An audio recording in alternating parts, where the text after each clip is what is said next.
Hi viewers, welcome to our channel. ప్రస్తుతం మనతో పాటు ఇమంది రామారావు గారు సీనియర్ జర్నలిస్ట్ ఉన్నారు. వారితో ఒకసారి మాట్లాడదాం. సార్ నమస్కారం సార్. నమస్తే అండి. సార్ సినిమా లవర్స్‌కి అయితే ఈ సమ్మర్ చాలా చల్లగా అయిపోయింది సార్. చాలా సప్పగా కూడా ఉంది. అసలు సినిమాలే లేవు.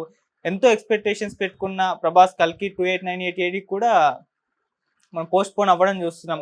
అది ఇప్పుడు 'ప్రభాస్' గారిది 27 నెక్స్ట్ మంత్ 27కి అయితే రిలీజ్ అవుతుంది సార్.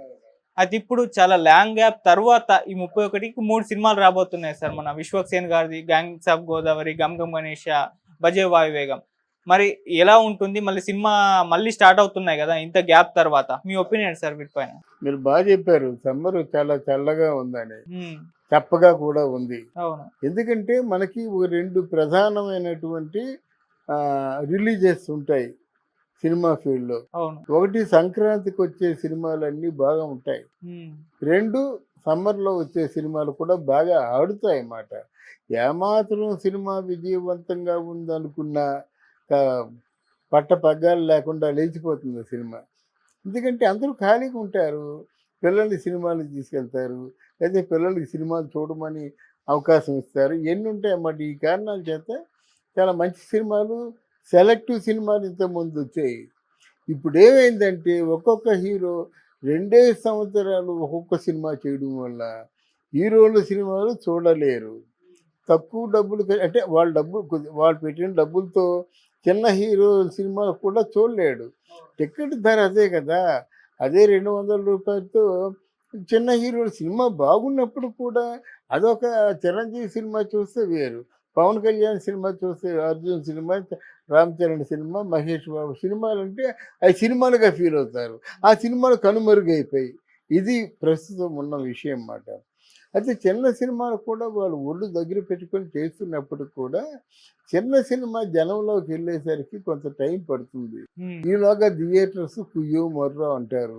మా కరెంట్ ఛార్జీలు రావటం లేదండి. మా ట్రాఫిక్ ఛార్జీలు కూడా రావటం ఇప్పుడు అదే కదా గొడవ. చిన్న సినిమాలు థియేటర్‌లో వేస్తే థియేటర్‌లో ఆడవు, కలెక్షన్స్ రావు. హ్మ్. పెద్ద సినిమాలు పడ్డానికి ఈ ఈ కనుచూపు మేరలో మనకు కనిపిస్తుంది. ఓకే. ఈ నెల, 2 నెలల తర్వాతే పెద్ద హీరోల సినిమాలు వస్తాయి. హ్మ్. గనక ఈ ప్రాబ్లమ్ వలన ఈ సమ్మర్ ఇంత చప్పగా ఉండవలసిన అవసరం వచ్చిందన్నమాట. హ్మ్. అయితే ఒకటి ఎప్పుడైనా పోటాపోటీగా సినిమాలు ఉన్నప్పుడే సినిమాలు ఆడతాయి. ఇప్పుడు పెద్ద హీరోలు సినిమాలు 1, 2తో పాటు చిన్న సినిమాలు కూడా ఉంటే కంపారిజన్ చేసుకుంటారు. అరే! ఆ సినిమా ఏంట్రా ఈ సినిమాకెళ్దాం అంటారు. అదే కదా 'హనుమాన్' అవును. అలాగుంటాయి. కంపారిజన్ లేకపోతే దొందే.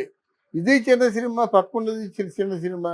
ఈ బడ్జెట్‌తో తీసిన సినిమాలు ఎవరు చూస్తారనేటువంటి ఒక ఫీలింగ్ వస్తుందన్నమాట. హ్మ్. గనక ఈ సమ్మర్‌కి మాత్రం సినిమా మార్కెటింగు అంటే బాగా పడిపోయింది. ఓకే.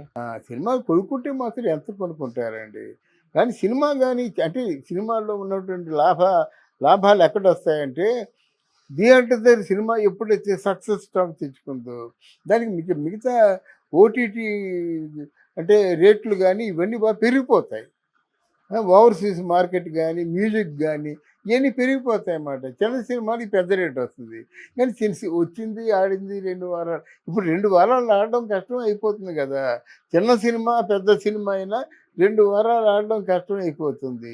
ఆ హీరో ఇన్‌ఫ్లూయెన్స్ బట్టి ఎక్కడో వాళ్ళ సొంత థియేటర్‌లో ఒకటో, రెండో థియేటర్‌లో ఒక 50 రోజులు, 100 రోజులు లాగిస్తారు తప్ప 50 రోజుల సినిమాలు ఎక్కడివి, 100 రోజుల సినిమా ఎక్కడివి. ఈ పరిస్థితుల్లో చిన్న సినిమాల మనుగడ కష్టం. తీస్తారు, రిలీజ్ చేస్తారు అంతవరకు కరెక్టే గానీ, ఆ సినిమాలను ఆదరిస్తారని మాత్రం మనం అనుకోవడం కష్టం మాట. సార్ మరి మళ్ళీ టాలీవుడ్‌కి పూర్వ వైభవం ఏ సినిమాతో రావచ్చంటారు? ఈ 3 రిలీజ్ అవుతున్న ఈ 3 సినిమాల ద్వారా ఏమన్నా రావచ్చా? లేకుంటే మళ్ళీ 'ప్రభాస్' గారి 'కల్కి' వరకి వెయిట్ చేయాల్సిందే అంటారా? చాలా మంచి ప్రశ్న వేశావు. హ్మ్. టాలీవుడ్‌కి పూర్వ వైభవం రావాలంటే ప్రొడ్యూసర్లు మారాలి. ఎందుకంటే ఖర్చు పెట్టిన ప్రతి రూపాయి కూడా ప్రొడ్యూసర్ జేబులోంచి వస్తుంది. సినిమాని ప్రేమించడం నేర్చుకోవాలి. హీరోల్ని గాదు. Cinema subject. బట్ ఆ సబ్జెక్ట్ ఎంత బాగుంది. దీనికి ఎవరు హీరో అని ఆలోచించాలి గానీ, ఎవరో హీరో దొరికారని అప్పటికప్పుడు పాటలు రాయించి, రికార్డింగ్ చేయించి, సినిమా ముహూర్తం పాట పిక్చరైజేషన్‌తో ఎప్పుడైతే స్టార్ట్ అయిందో ఇంకా ఆ సినిమా గురించి మనం ఆలోచించవలసిన అవసరం లేదు. ఇప్పుడు అందరూ సినిమాలు తీసేవాళ్ళందరూ రియల్ ఎస్టేట్ వాళ్ళు, ఇంకేదో వ్యాపారస్తులు బాగా మనీ ఫ్లోటింగ్‌లో ఉన్నవాళ్ళు, బ్లాక్ మనీ ఒక 200 కోట్లు పోయినా పర్వాలేదు, 300 కోట్లు పోయినా పర్వాలేదు అనుకున్న వాళ్ళే సినిమా తీస్తున్నారు. హ్మ్.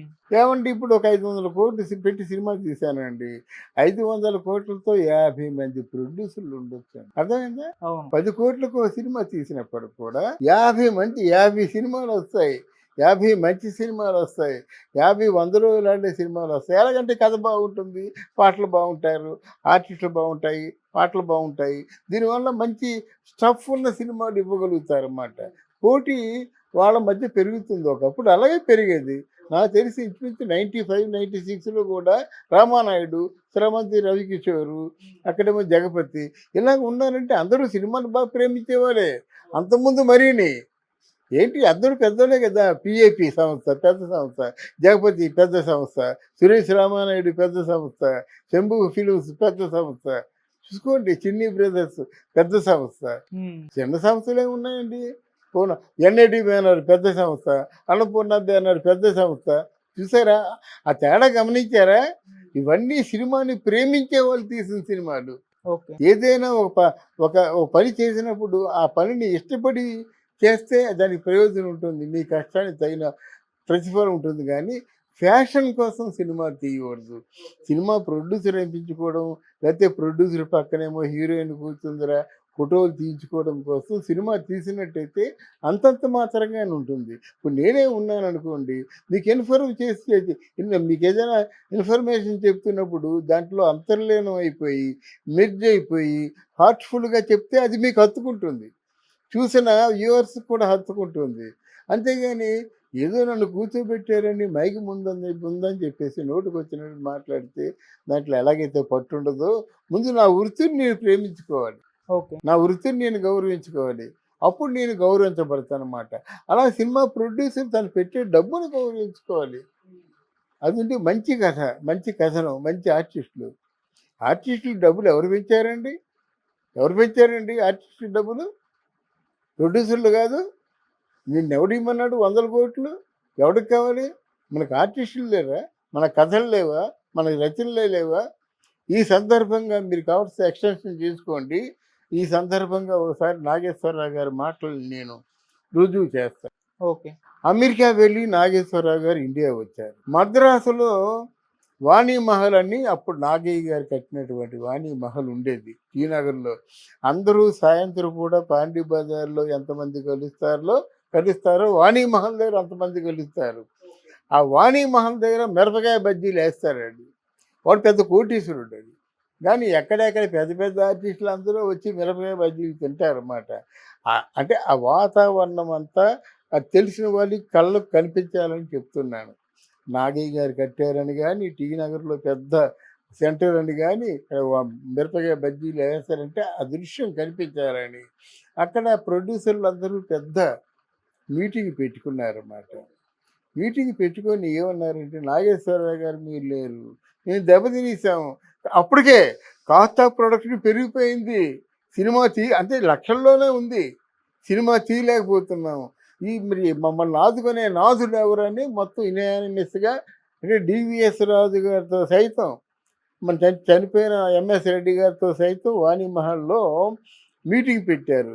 బహుశా it is most probably 78 or so. Meeting పెడితే అప్పుడు నాగేశ్వరరావు గారు లేచి ఒక మాట అన్నాడు. అది అందరూ గుర్తుంచుకోవాల్సిన మాట. నేను ఇంట్లో ఉంటాను. చెయ్యి కడుక్కుంటాను. ఆ చెయ్యి తుడుచుకోవడానికి ఒక టవల్ అందిస్తాడు ఒకడు. నేను బయటికెళ్తాను. కారు డోర్ తీస్తాడు. అదే మనిషి. మరి సెట్‌లోకి వస్తాను. సెట్‌లో పానీయాలు ఏవో సరఫరా చేస్తాడు. అదే మనిషి. లోనకెళ్తాను. కుర్చీ దులిపేసి, టవల్ దులిపేసి కూర్చోమంటాడు. షూటింగ్ చేస్తుంటేను మధ్య మధ్యలో కొబ్బరి బొండాలొస్తాయి. అదే ఆసామి తీసుకొచ్చి ఇస్తాడు. అవును. తర్వాత సినిమా షూటింగ్ అయిపోతుంది. అంటే షెడ్యూల్ అయిపోతుంది. కాల్ షీట్ అయిపోతుంది. మళ్ళీ కారు దగ్గరికొస్తాడు. డోర్ ఏస్తాడు. నమస్కారం పెడతాడు. ఆయన ఎవరు? చెప్పన్నారు. అందరూ ఆయన ఎవరంటే ఏం చేస్తారు? తెల్లమొహం వేస్తారన్నమాట. ఆయన ఎవరో మీకు తెలుసా? ఆయనే ప్రొడ్యూసర్. ఈరోజు ప్రొడ్యూసర్ తాలూకు పరిస్థితి అలాగుంది. నా ఇంట్లో నా తాలూకు అసిస్టెంట్ టవల్ వేస్తాడు. టిఫిన్ పెడతాడు. రాగానే కార్ డోర్ తీస్తాడు, షూటింగ్లో మధ్యలో ఫ్రూట్ జ్యూస్ అందిస్తాడు, వెళ్ళిపోయినప్పుడు మళ్ళీ కార్ తీస్తారు, డోర్ వేస్తాడు. I don't find what is the difference in between my boy and this producer. మీరు చేస్తున్నారు మీరు. నా ఇంట్లో నా అసిస్టెంట్ ఏం చేస్తున్నాడో ప్రొడ్యూసర్గా ఉంటూ మీరు అదే చేస్తున్నారు. Um, I don't find any difference. మేము లవ్ చేయమని చెప్పారు, అందుకే మురగాలి, బాగా పక్వానికి రావాలి. అప్పుడే మనకి ఆపరేషన్కి తేలిక అవుతుంది. ఆ పని మీరు చేయకూడదు. ఎవరి జేబుల్లోంచి డబ్బు ఖర్చు పెడుతున్నారు? మీ జేబుల్లోంచి కాదు. మీకు ఎందుకు అంత ఆతృత? సినిమా తీసేయాలా? తీసేసి మునిగిపోవాలా? మరి మా రోజుల్లో మేము సినిమాలు తీయలేదా? ఎలాగా ముంచేసినా మీరు మునిగిపోయినా ఇన్ని సినిమాలు మేము తీయగలుగుతావా? ఇన్ని సినిమాల్లో మేము చేయగలుగుతున్నామా? లాంగ్ విటీని ఆలోచించుకోవాలి ఎవరైనా సరే. ఎక్కువ కాలం బ్రతకాలి, హ్యాపీగా బ్రతకాలి.